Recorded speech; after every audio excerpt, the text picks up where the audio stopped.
So BorisFX is an extremely powerful post-production tool that they use to do some crazy CGI stuff, right? And like it's used on, like, you know, big films like Star Wars, big films, right? You know, and a couple of years ago they brought out a version of BorisFX for us scrappy little still shooters called Optics, right?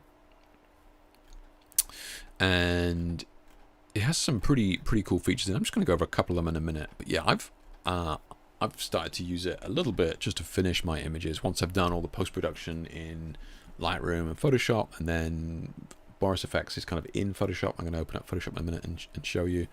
And yeah, you can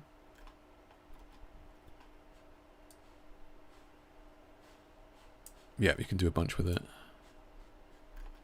So some of it is a bit over the top. And it's got so many crazy functions or features in it, effects that. But you can also do stuff that's a little bit more subtle like that, which is cool. Yeah. Okay, so that's what that is. I will. You can download a free trial if you're interested. I'll just pop this in chat if anybody's interested in taking a look.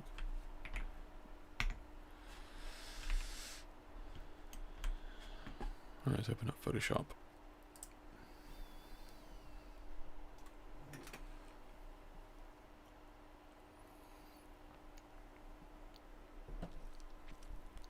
Oh, man. Okay, stay hydrated, people. Dog is flaked out next to me. He's going to be sweating in that fur, bless him. I will say the new version of Photoshop takes ages to load compared to the older version. Right, let's open up some images then and start playing around with. I just grabbed these earlier on.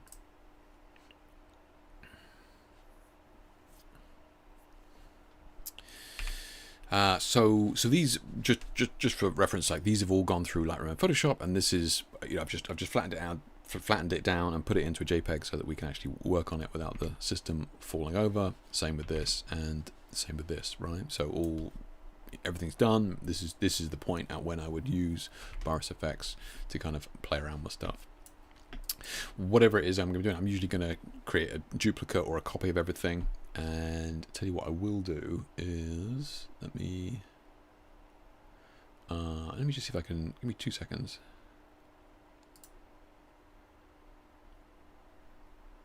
I'm just going to move this so you can see it, maybe.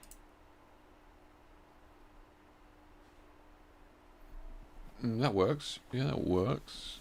Yeah. Yeah, you can see that. Okay. Yeah, that works. Okay. Right. So yeah. So I would take you'd finish everything. I would make a copy. You know, just so I'm not doing anything to the final image, and then I would just create or convert it to a smart object. That means that you can go back into BorisFX anytime and kind of adjust it if you need to. Right. Okay, so mine's in here. We just come in here to Optics and open it up. So what it does here is whenever I open it up, it goes, do you want to apply the last thing that you did? I just want to start fresh just to kind of show you what we can do here. And then we can go through it here. I need to bring this up so you guys can see that at the bottom. Okay, so yeah, first off, when you come in, like these are all your options down here. So you got categories and subcategories, and then we've also got our BorisFX layers up here, right? So we're going to be working on this layer, and I create a new layer each time I'm adding a new effect or filter, but all your effects and filters are down here. So we got our color, right, which we can play with. We've got diffusions and blurs. Yeah. Film lab stuff. So, you know, most of this is pretty self-explanatory. We've got denoises and sharpens, all that sort of stuff. We've got lens distorts, which is kind of cool. This is like, you know, some of this is pretty powerful. Then we got, you can add, what the fuck is that? You know, you can add whatever you want in there. I never go into that. This is like Photoshop 1995. Yeah. You got your particles, so down here, this is the, where we get into the big boy stuff of actually doing, you can have them moving and all sorts of stuff. We did a live stream with Renee Robin, who is an absolute master at this, and she was showing us stuff that blew my mind. It's got masks and she was doing tons of stuff. If you're interested, I will show you the link to what she was doing, because yeah, she was a genius at it. I am quite literally just tickling the surface of what BorisFX Optics can do. So please do not look at this and go, seems like a lot for not much. This thing can do so much. I'm just using it for a little bit of arty-farty stuff at the end of an image. Okay. So what are a couple of things that I do? We're going to be, sharpening is one, film grain, noise, whatever you want to call it, is another. You're going to add some kind of mist in there as well, just to maybe give you that kind of that cinematic lift at the end. A little bit of lens distortion, maybe that sort of thing, right? I don't want to do anything in here that when somebody sees the image, they go, "Oh, that's got a filter, applied to it," right? So what am I going to do? I kind of want to keep it fairly subtle, right? So something like this, right? We can come in here. Let's see. What do we got? Diffusions, blurs. One of the ones here. Mist is pretty good. I like mist, right? So mist is going to lift it a little bit. So over here on the right, we're going to see. You guys can't see it. Can I track this down? Oh, I can. Nice. Okay, you don't need to see the histogram. Trust me, it looks beautiful. Okay, so yeah, over here on the right, we've got what the actual filter is doing. So we can, like here, we can change the color of the mist filter itself that's coming in, right? So we can warm it up, and then we can adjust the brightness of and it's not just applying like just a white sheet over the entire image. It's looking at highlights and it's working with it, right? So yeah, so we can kind of add a slightly warmer glow in there if we want, and then if you go, well, maybe we can adjust the blur of that as well. We can also adjust the overall temperature of the image. So sometimes if I'm bringing in, maybe this blur is pretty orange. I don't know if I can get something, fairly orange like that, and I can kind of counteract some of that down here by cooling down like the rest of the image as well. Right, so I can counteract kind of like the foreground. The warm glow is still coming in, but I can kind of counteract the foreground here. Right. Now I'm doing big adjustments here. Obviously, you can do them far more subtly. You can add the colors to it here. Then we have like the range of the glow as well, right? So you can change how much it glows from the center point or the brightest part, and then this position thing is kind of I haven't really worked out entirely what that does. Maybe I'm not using an image that shows off what the position thing does well. But the blur one is also good as well. We want just to keep it as organic as possible, so I'll keep it there. But yeah, mist doesn't need to be too much. Just needs to add a little bit of you can see kind of the warmth coming in there as well. So I'm kind of happy with that. So let's add a new layer up here, and maybe we kind of leave it at that. Let's do some of the other features on a different image. Let's just come in and add some film grain. Got some grain here. We can come in, let's have a look. So on the left here, we'll give you a bunch of their presets, right? So if you're doing something and then you're like, oh, where do I start with this? You can just come over here and just click through some of the presets that they've got. Right, so I'm using the mouse wheel to scroll in. We can see the grain there. One thing I would say is that when you're doing kind of detailed features like this, up here it shows you the resolution of basically the render that you're working on in BorisFX at the time. So it comes in at 2K, and I just change it to full, which is the maximum quality of the file that you've brought in.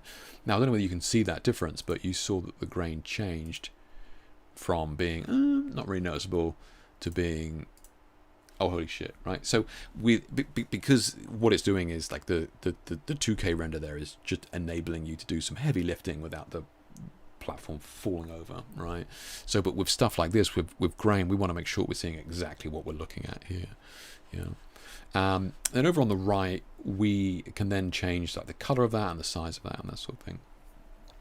This is kind of a cool feature that I've been playing with, like the color of the grain. And this is something that I was watching. We watched the Peaky Blinders movie the other night, and I could see that. 'Cause I mean, I haven't checked, but I'm pretty confident they're shot on digital, and they've added the noise or grain afterwards. And pretty much all of that was just red-green grain, right? It just gives the finished image a certain hue, right, as opposed to having an equal amount of both, right? So here, if we wanted to do the same, we just have more red-green. We can dial that in here, so it's more red-green. We're getting into the weeds a bit with the features of it, but it's something that I've been playing with as well. So the softness as well. We saw when I showed you an image that I shot on the Pentax 6.7 medium format film, like grain isn't sharp, whereas I do see a lot of people adding sharp grain, right? So this does look noisy, so we do kind of want to soften that up, and you can soften it up a lot, right? Or you can just kind of tweak it up here a little bit. That just takes the edge off it. And we've got other features here, like the response position. I really just push and pull these around until I find something that look good. I don't really know what these mean. I just play around with them. The other major thing here is obviously the size of the grain, right? So it's how big you want it. So you can kind of have this effect here, which is pretty subtle, but because we've made the size very, very small, it's just going to take the edge off some of that soft skin, because it's gonna shock some of you, but that is not completely in focus. Can you believe it? So what do we got here? So we could sharpen it up. Where's the sharpen then? So we got what is it, image? Yeah, okay, so we got a couple of things here. We got detail, magic sharp, and regular sharp. So let's just come out here again. Let's come out. We want to add a new layer. Always make sure to add a new layer, otherwise you're just going to go over the top of it. So yeah, so then we can add this, and then we can kind of play around with the sharpening on that. And you don't have to use this. You don't have to use BorisFX for the sharpening, but I do say, I will say that I kind of like the way that if I'm adding grain and that sort of stuff in here, then I like the way that the sharpen interacts with the grain within Boris, as opposed to taking the grainy image out and then sharpening it afterwards. The grain looks nasty, so I like to do it in here. Yeah. Okay. So that's that. There's nothing crazy. Let's just apply that. So pretty simple, nothing crazy, right? Just gonna add a little bit of glow back there, that just hammering home that light that's already there. Adding a little bit of extra texture here in the skin. Definitely not because it's out of focus. So yeah, something to play with there. Let's have a look at a different image then. What we got? Yeah, we try this one. Okay, so same again. Duplicate that. Convert this to a smart object, and then open up BorisFX. So so apply previous filter. So you can see it's wanting to. If I just click that, it'll do exactly what I did last time. In fact, we can leave that and we can tweak it. Yeah. Okay. So if we want, we can turn these off a second. Let's go back down to the mist one here at the start. Right. We've got to click on the left hand side here. That means that we're actually working on the mist one. Okay. So we zoom in again. I'm not doing anything crazy, so I'm just going to click it onto full. Right. So we've got the mist here. Let's see what's that doing. It's actually not too bad. So you can see it creeping in around the edges here. I kind of like that. Adds that depth to it, because again, it's not putting it over everything. It's working on the highlights of the image, which you can change. But I actually don't dislike that. Yeah, because I mean, we can change the color of it here if we wanted to. Right.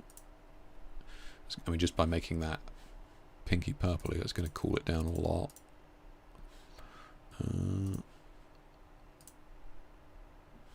That's the blue. I think I prefer the orange. Yeah. And you don't have to use the, I mean, the peach there. Yeah, I work with the peach. You don't have to use the picker. If you click on the actual thing, it brings up all the colors down here, so you can use those if you want. Yeah. Yeah, I don't mind the peach actually. Okay. Do I want to bring that brightness down a touch? Yeah, I think so. It's probably a bit strong. Okay, yeah, let's bring the brightness down. That's looking good. It's looking fine. And do I want to cool down the front of it to match the face here? We can do. We can take out a little bit.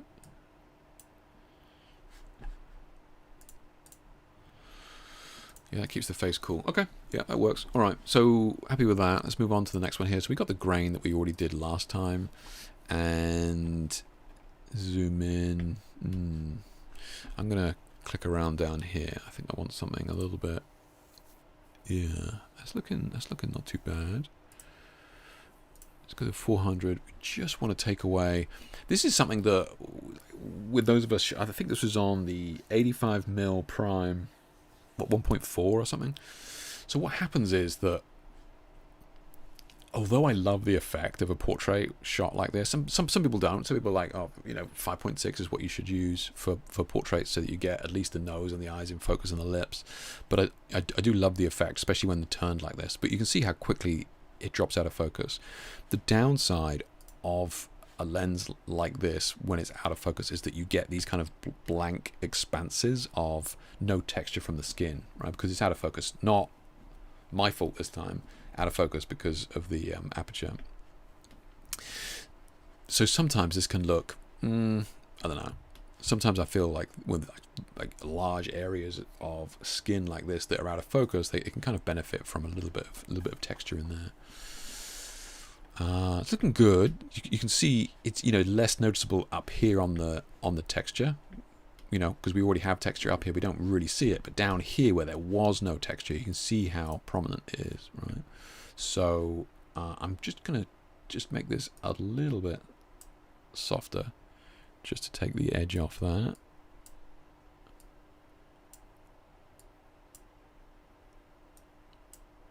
I think that's looking good. Yeah, it's looking good. So it's giving us just a little bit of texture back there, but without it being, crispy and razor sharp. Right. Okay. Okay, let's come back to the sharpening here. He's probably a bit aggressive. Let's have a look at default ones. Bring that down.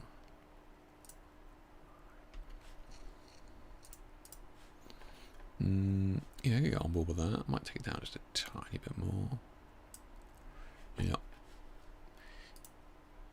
This image is already fairly crisp anyway, so I don't need to go too much. It starts to looking a bit gross. Okay, so that's all the things we did previously. What else we got down here? So let's create a new layer. And what else? We've got this kind of effect down here with a portrait image and like these highlights and that sort of thing. I'm always kind of torn on this because normally our eyes, when we look at an image, are drawn to the brightest part of an image. Now what's happening here is that we have this kind of conflict between the brightest part of an image being down here and like the eyes, which is where we want people to go. It's like the eyes. So we have this kind of conflict. So this, I was like, maybe we can just add something to blur that out a little bit. Center spot or something. Yeah, we could do something like that. So here, pretty obvious, right? We can see what's going on. We got our spot of blurring here, and we can now tweak that. Now, with a lot of these, you can actually just grab them and pull them. You can see it's moving over here as well. So it's up to you as to what you want to use. So within this center circle here, nothing will be touched. So we kind of want to get that center circle outside of the eyes, right? So we know that that's not affecting the eyes, and then we can kind of, if we're looking down here, we can kind of bring that in as to how much we want to soften that up. Yeah, that's actually not looking too bad.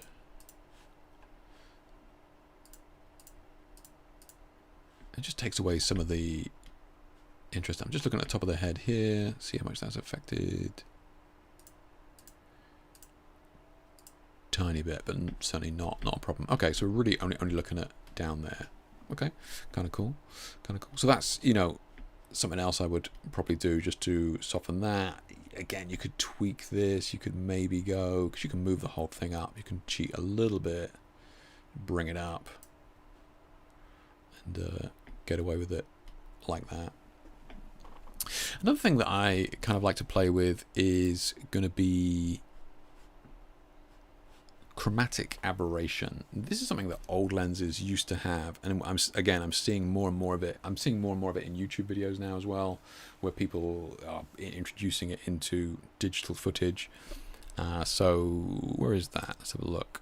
So was it lens distortions? Yeah, there we go. Chromatic aberration. So what is chromatic aberration?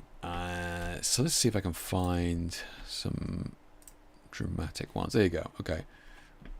So you see what's happening here, where what would happen is the coatings on some of the lenses would kind of give you this fringing effect, where you kind of see like red fringes on certain things or blue fringes and that sort of stuff. And this is kind of what that is, that chromatic aberration of a lens. And we're kind of faking it here by essentially shifting the red, green, and blue channels, right? And it's giving that effect. Yeah.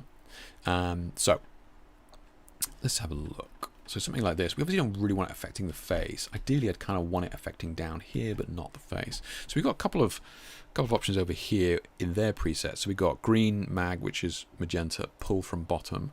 So what these kind of do is they're going, okay, looking at the bottom of the image, and it's more dramatic towards the bottom of the image. And again, you can tweak all of that over here with the distortions here. So let's have a look.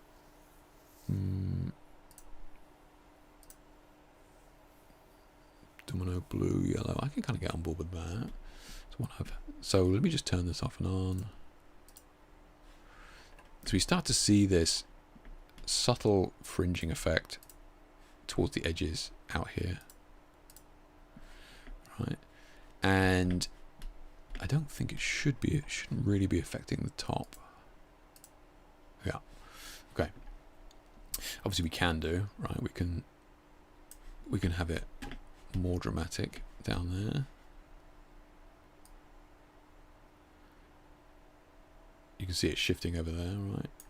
And again, this is just pulling us away from this. It's almost like you're looking, it's almost like the glass or the lens is looking through an old wine glass or something like that down there. Okay. But if you've done it right here, and you can do that with the curvature in the center, you can kind of move that spot around so that it's only affecting one edge or just both edges and leaving the center open. So yeah, it's pretty. It takes a little while getting used to, because you're dealing with x and y axes and that sort of stuff. But once you kind of get the hang of it, and you can see it visually changing as well. So, but this shouldn't be affecting the eyes. You can see it shifting the top of the head there, but that's fine. Yeah, so we're keeping it pretty clean, and we're just creating a little bit more distortion down here, because we don't want people looking down there. We want to keep them away from that. Okay.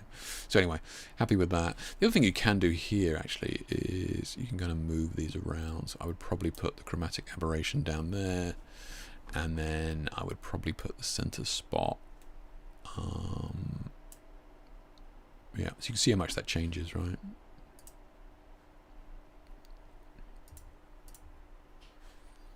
So now we've put them down at the bottom there.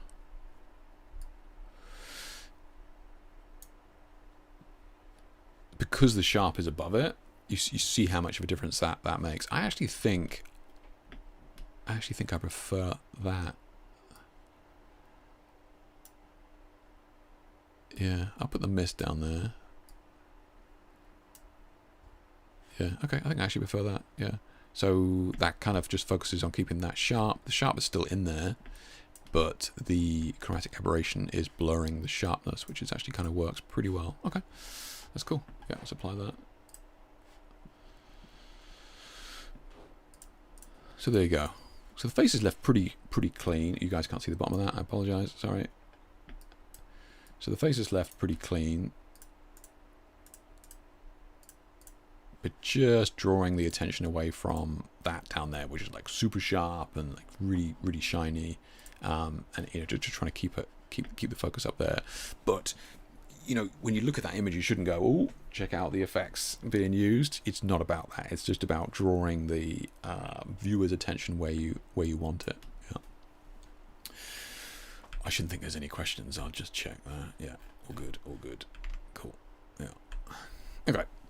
So let's just do one more, which is this image here. So this is kind of a great example of the kind of cinema style I was talking about with regards to maybe the effects we've got going on. This was shot at a 15th of a second on purpose, and really just playing around with the motion and the movement to try and get this kind of extra energy in the shot, right? So I'm just going to duplicate that and convert that to a smart object, and then open up BorisFX Optics. And yeah, we can apply that again, that's fine, right? So let's turn these off a second. So down here with the mist, let's start down there. Definitely don't like that color we've got there, so we can kind of bring that, I think, maybe into more of a bluey color. Yeah, and then we can kind of warm this up a touch here.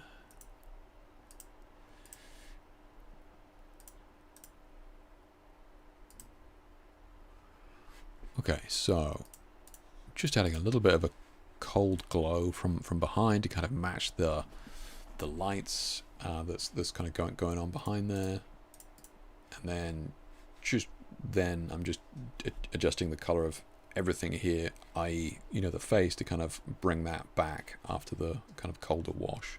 Okay, so we can put the center spot on again. I don't think that's going to affect us too much. We've already got a lot of blurring going on there anyway, but let's see what's going on with that.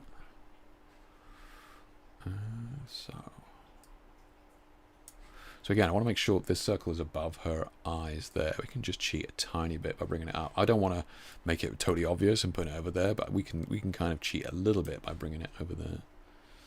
We can bring that fall off in there. So let's see with that off and on. Again, we can work in full res. So just taking the bottom away. We're not losing anything, just taking the bottom away there. That's fine.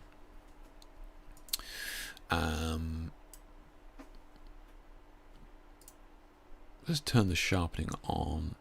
Now this is interesting with this one. So this magic sharp thing is actually pretty powerful for this. Now, as you can see, this is blurred because it's a 15th of a second shot with LEDs, right? So there's a ton of kind of motion there. You can even see like the catch lights in the eyes are definitely blurred. It's moving, right? It's not strictly out of focus, but it is moving. It doesn't have that crispness there. So we can play around with this. Some of these are pretty good. So I'm really just looking to bring out the texture here. I mean, this, okay, I mean, just to show you my point, like this only targets the texture. It's kind of crazy. Like this particular preset, I'm not saying I'm going to use it. I'm just saying it's kind of highlighting what's there. Okay.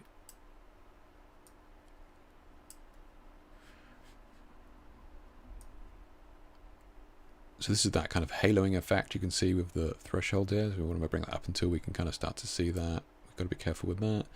Edge sensitivity. So this is going to be what affects the actual edges in here. Pretty high.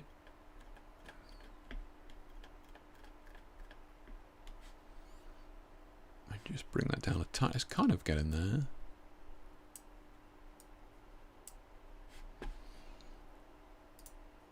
Yeah, okay. And we can bring our noise in from before as well. We can make that more dramatic if we want. We can. We also have in this other one here. We have Film Lab grain. We have ultra grain as well. So this is using some of the Cine cameras, the Alexas and that sort of stuff.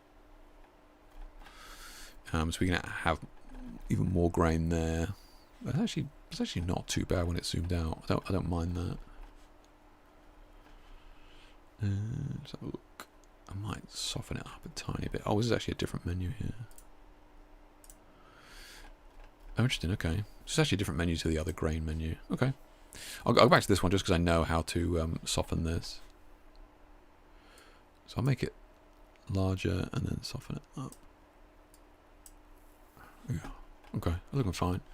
Yeah, and then we can bring the chromatic aberration in. Now with this one, we can start playing around with some of these. Let's have a look.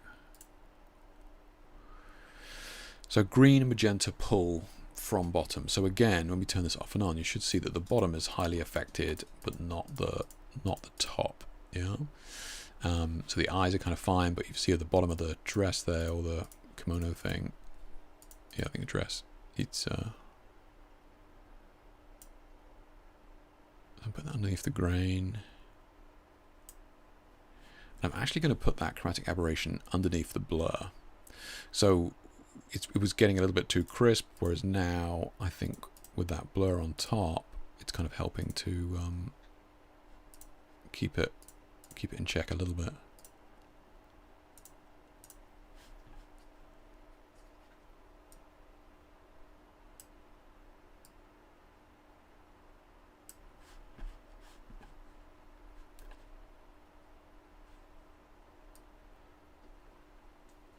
I just changed the aspect a little bit to make it more oval for because of the landscape shot. Yeah. Oh. Okay.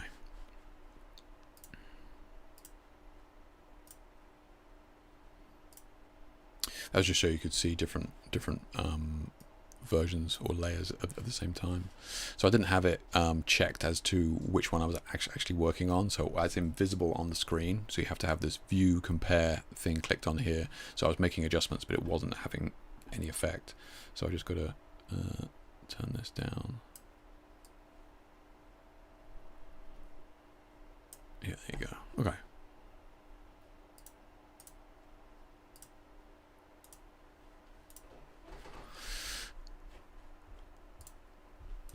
There we go. Okay, so just to kind of bring data back in that very blurred skin from the movement, pretty effective. Pretty effective. Adding in a little bit of distortion down there at the bottom. It's probably a bit much. I could probably dial that back, but you guys get the idea. Yeah.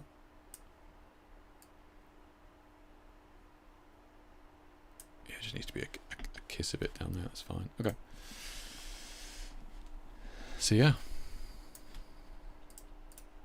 so it's definitely a ton of fun. You can do a lot in there, and you can go, well, I can do most of that in Photoshop. And yeah, for what I'm doing, I'm sure you could get something similar in Photoshop yourself. I just like working with everything in there in that piece of software. Plus, it gives you a bunch of presets that you can kind of get started with, which I think is pretty cool. But yeah, give it a play if you haven't heard it or tried it yourself. Give it a go. I mean, it's a free download as well, so it's a bit of a no-brainer, as it were. Yeah, test it out.